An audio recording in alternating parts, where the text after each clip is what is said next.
ingi mudhari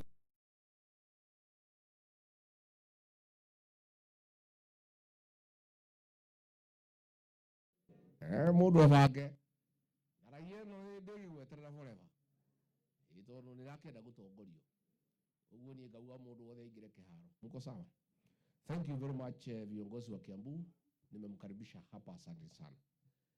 You know I came here to consult our people from this region and my support base, because we need to make difficult decisions to come up with one single presidential candidate to face William Ruto.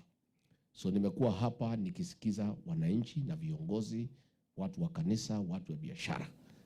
Na mimi nikasema lazima nisikize Kiambu. Kwa sababu Kiambu ikiongea, mlima imeongea. Si ndio? Number 2, Kiambu is not just any other county. Iko na 1.5 million votes. And Kiambu has the capacity to determine who will be the president of Kenya. Si ndio? So, watu 1.5 million lazima nisikize sauti ya viongozi wao. Tuko na 12 members of parliament. And Kiambu ni watu ambao wamechanuka kisiasa, wanaelewa. So mimi nataka kusikiza nyinyi. Mniambie tuelekee vipi? Mnataka tupange namna gani? Hii maneno ya one single presidential candidate, are you for it or against it? Mnataka tukuwe na one candidate? Ya kupambana na William Ruto. So ndio tumeitana hapa, ndio leo tusugumuze kinyumbani, tukubaliane. So that from there nikienda kuketi na wengine, niko na mandate from you people. You know very well katika hii region, no leader can decide anything for the people. It is the people who decide, and the leaders implement what the people want. That is why I've come to consult the people, because it's the people who will decide. And I need their mandate, I need their guidance, I need their direction, so that as I engage my brothers and sisters in the United Alternative Government, I have a clear mandate from my people, and they'll guide me how to proceed, who to engage, how to engage, what is our bare minimum, what is it we can do, what is it we cannot do. And that is what is going on for the next 45. Now, ilikuwa 45 days. Kasongo alikuwa G7, sisi tuko G45. Si ndio? Yeye ni watu ya G7 ama G45? G45. Eh? G45. Ni G7 ama ni G45? G45. So sisi tuko wa G45. Mambo ya Kenya itapangiwa hapa Kenya. In 45 days tutakuwa tumekubaliana. And then we go forward. Mimi nimeona huyu Soprano akicheza na katiba. Unajua hata ukiwa profesa, ukae na mtu ya standard 2 kama Sudi ama Kibet Faruk, akili yako inateremka inakuwa ya Sudi ama Faruk. Si ndio? Hii Soprano anasema ni profesa, anasema ati katiba ya Kenya ati inasema 2 term. Iko vitu kama hiyo? You know, unajua kwa biology kulikuwa na process mbili, moja inaitwa diffusion, ingine inaitwa osmosis. The movement of high concentration to low. Sasa hii Soprano kwa kukaa na akina Sudi, ile akili yake imekuliwa na akina Sudi, ametremuka, ameenda chini.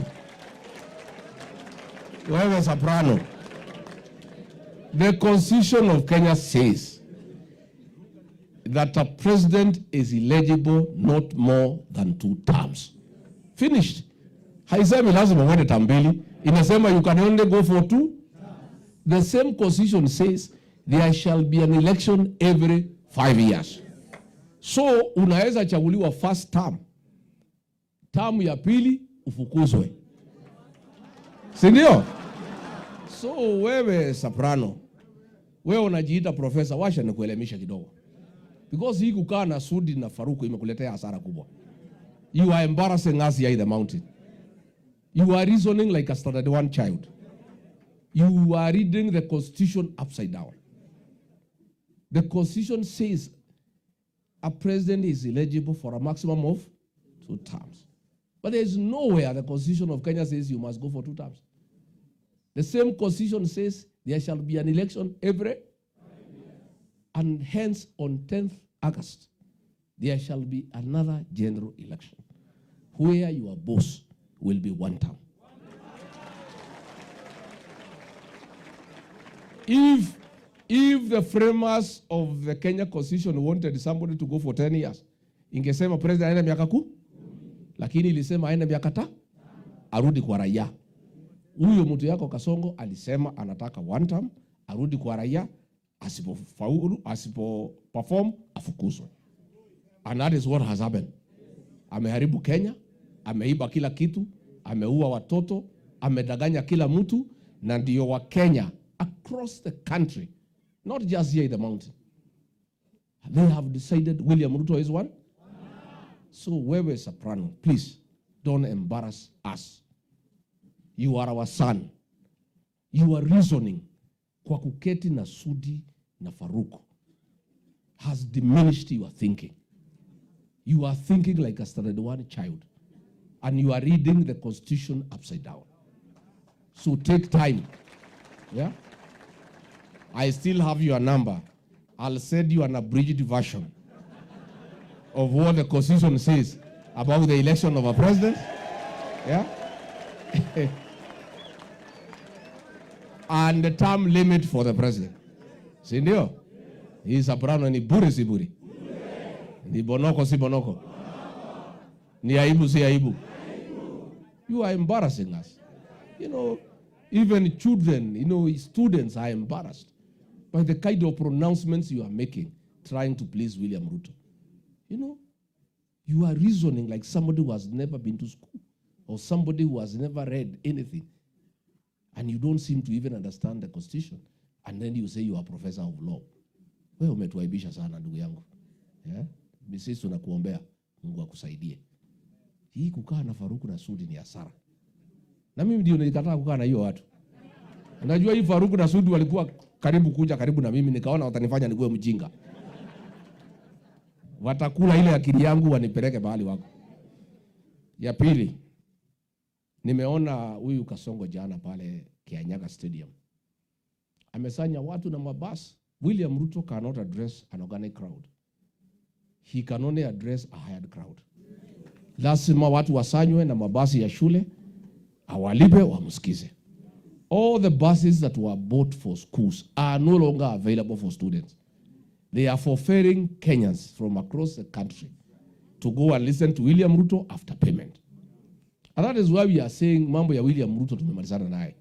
If you cannot address an organic crowd, you cannot address farmers, you cannot address any Kenyan unless you pay them to listen to you. Your leadership has come to a cropper. So pale Kianyaga Stadium anasema ati anaongea mambo ya kahawa. Nimeona huyu flower girl anaitwa Waiguru ako pale. Wewe flower girl from Kirinyaga, if you took time, you would know and understand that as deputy president, I was given the function of coming up with coffee reforms, which I did for 2 years. And the farmers are now enjoying the fruits of the reforms that I initiated in the coffee sector. And I want to tell you, William Ruto tried to sabotage those reforms. One time I was in Colombia looking for market for coffee.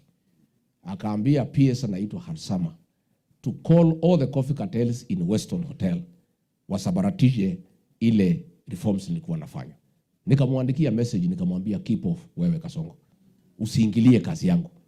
Because I want to have reforms to benefit coffee farmers. Today coffee farmers are getting a good pay because of the reforms that I initiated. Nimeona huyo flower girl akikuambia ati ulipie wakulima madeni. Wewe flower girl, if you took time to talk to Senator Morango and Gasheri, they will tell you ya kwamba mimi nilipigania pesa ya kulipa debt ya wakulima ya kahawa.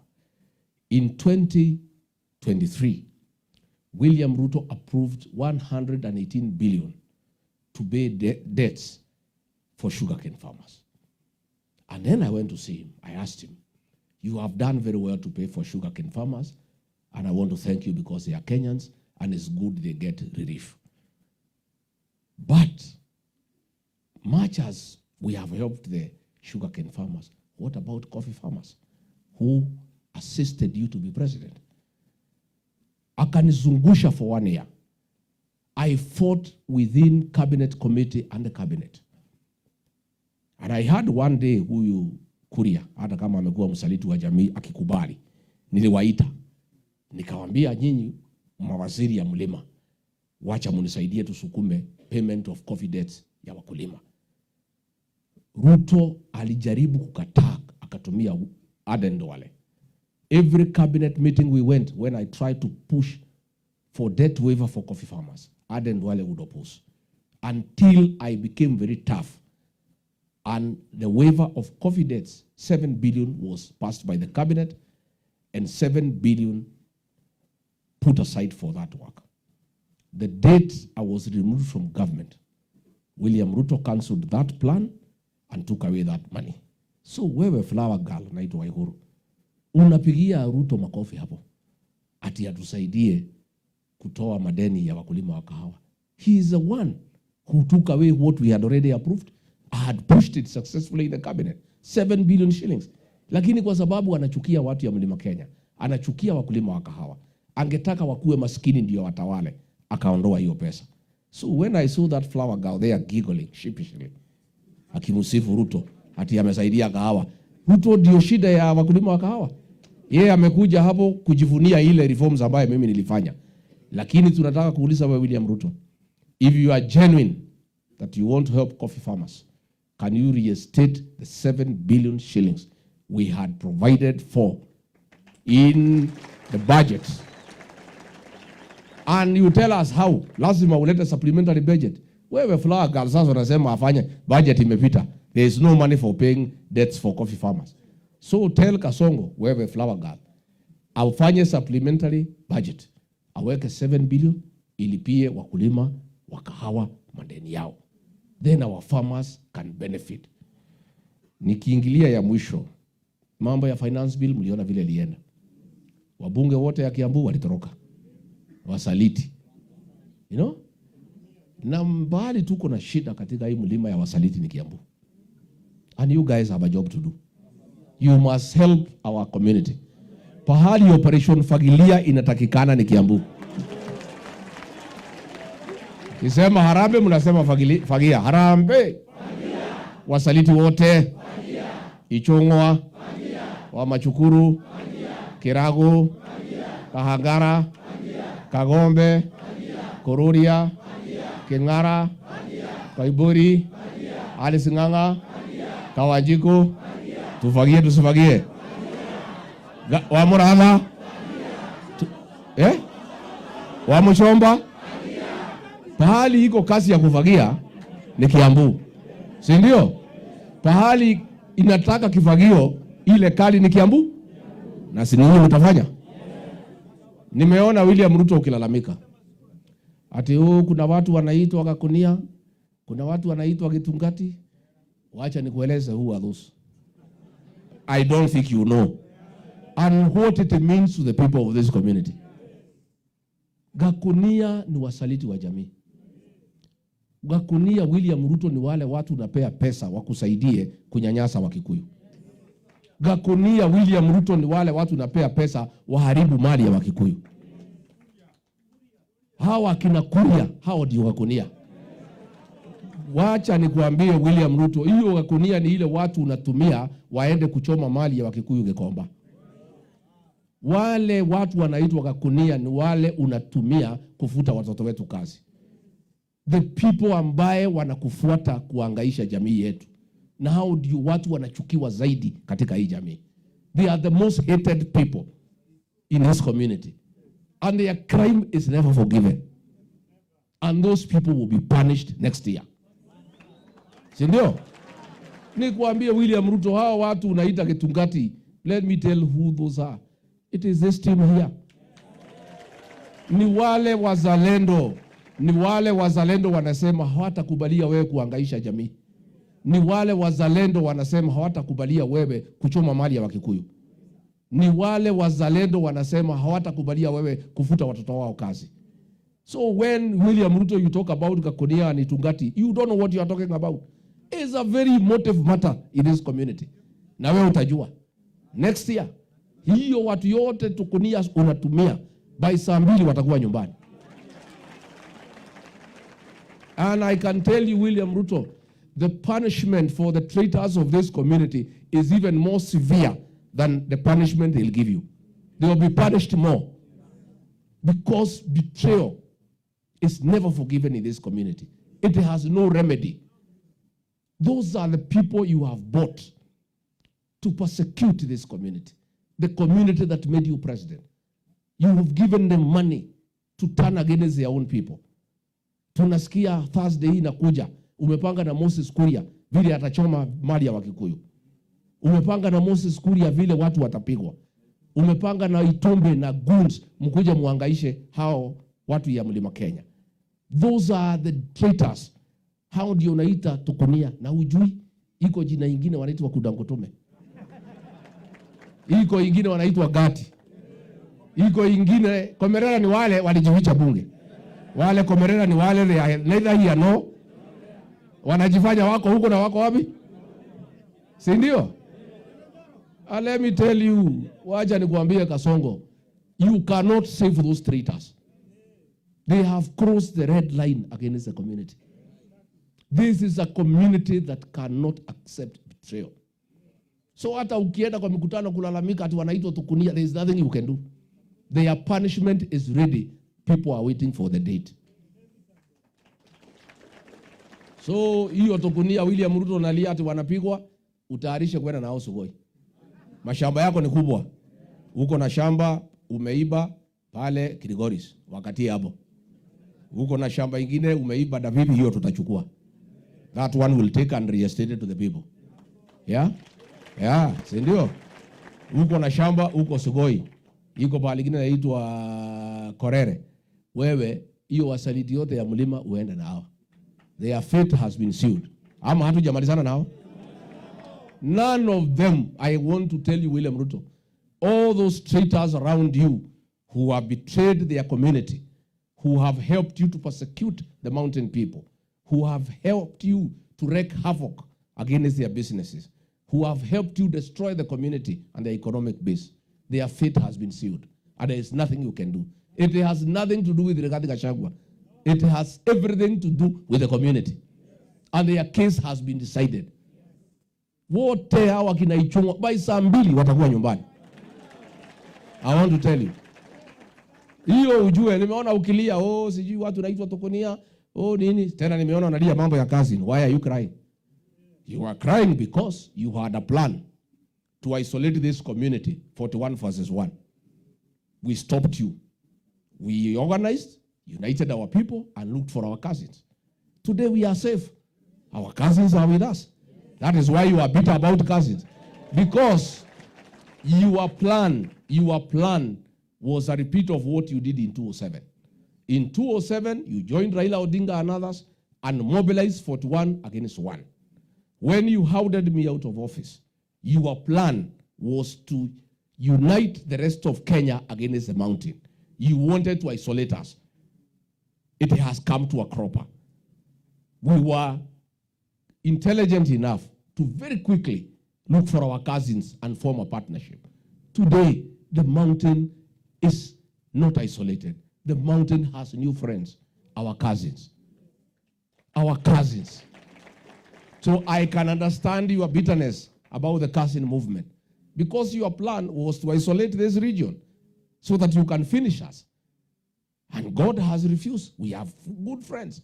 We have our cousins from the Mijikenda. We have our cousins from the Bagusi, our cousins from the Abaluya, our cousins from the Akamba, our cousins from the Kuria, our cousins from the Taita, from the Taveta, our Shemeji from the Ma, our friends from Somaliland, from Somalia. Sisi tuko sawa. We have many friends. Yeah. Na wewe William Ruto nikuambie, hapa Kikuyuni tunasema ukichimba shimo, usichimbe iende chini sana, unaweza anguka wewe mwenyewe. Hiyo shimo ulikuwa unachimbia sisi, wewe mwenyewe unaweza ingia huko. You may have thought you can isolate our community have you as isolated. Ulikuwa unatupangia to isolate us. In the process, it is possible you and your community can easily get isolated by the rest of Kenyans. And that is why you are crying about cousins. There is nothing you can do. Ukitaka kumesa wembe, mesa. Makuzo wapendane wasipendane. Makuzo watembeleane wasipendeleane. Makuzo watafute serikali pamoja wasitafute. I really want to thank our cousins from across the country for not agreeing to Ruto's plan to isolate the mountain people. Our cousins from Wamunyoro, from the foot of the mountain, I want to say thank you. We are indeed very grateful to our cousins. And you shall know we are good people because we don't forget good deeds done to us. Sisi ni watu ya shukurani. Our cousins Kalonzo Musyoka, tunakushukuru. Our cousin Fred Matiang'i, tunakushukuru. Our cousin Natembea, Wamalwa, Sifuna, tunakushukuru. Mashemeji wetu wakina Ole Seki, tunashukuru nyinyi. Makazini wetu huko wakina Makwere, tunashukuru. We are a grateful community. William Ruto wanted to isolate us and finish us. Mumekataa, mumesema tuketi pamoja. Tuko na shukurani. Na sisi tutaendelea kutafuta uhusiano na Makuzo. Niendelee nisiendelee? Niendelee? Do I continue reaching out to our cousins? And our in-laws? And our friends? Yes, that is what we shall do. Finally, niseme, nitakuwa nikitoa presa mambo ya hii maneno ya June 25th kwa ile maneno ambayo Ruto na Murkomen wanapangia Kenya na jamii yetu. Huyu Moses Kuria na Ichung'wa, ile maneno wanapanga ya kutoa fujo, ya kupanga wahuni kuja kupiga watu na kuchoma mali. Ati ndio tusemekane ati sisi ndio hatutaki William Ruto peke yetu. Hata huyu Adan Duale alikuwa anasema ati hii shida iko tu mlimani. Everybody is against Ruto, including his Kamagut backyard. Ako na shida na yeye. Sio sisi. Sisi ni watu peace loving. Na sisi hatutaki fujo, sisi ni watu ya amani. Sisi tunataka kuuliza Moses Kuria, wewe utatumika mpaka lini kuhangaisha watu wenu? Wewe Ichung'wa, last time ulipanga ukachoma Kikuyu police station, ukachoma courts. Alafu unataka kuwekelea watu washitakiwe tena terrorism. Wewe Moses Kuria, kazi yako ni kulipwa na Murkomen kupanga goons kuja kuhangaisha jamii yako. We know what you are planning and we shall call you out. You want to hijack these demonstrations to cause fear and mayhem in the mountain so that the mountain people can be seen to be violent people. Na ndio serikali iwahangaishe. Ndio viongozi wakamatwe wapelekwe kotini. Hiyo yote tunajua. Police are complaining. Wanaambiwa ati wawachie goons wafanye kazi. Police are being told to escort goons. Murkomen ndio mwenye kulipa goons. Jana ameenda Citizen. He cannot talk. Alikazwa mpaka akawa confused. Anasema ati goons ni watchmen. Akionyeshwa video anajifanya haoni. Murkomen is the one paying goons to cause violence in this country. The day we were attacked in Wetima ACK, Murkomen mwenyewe ndiye aliwalipa. Siku nilitoka America, ndiye alilipa goons. Hata hii ya kesho kutwa, yeye na Raymond Omolo. Alafu ndio waseme ati hii maandamano imekuwa hijacked na opposition. Opposition has no business causing violence. Sisi tunataka kutoa William Ruto kwa kiti kupitia kwa debe next year. And we are too busy looking for a single presidential candidate to face William Ruto. We have no, as we want to remove William Ruto from office in a constitutional mechanism that is provided by the law. And we are asking our people, annoyed as they are, to cool down and to suppress their anger. They'll have an opportunity to express their anger next year on the 10th of August kwa debe. Hapo ndio mambo yote itakuwa. Si ndio? Si tumesema yote? Wamesikia wajasikia? Haya, sawa Emily, wacha sasa tuongee mambo yetu.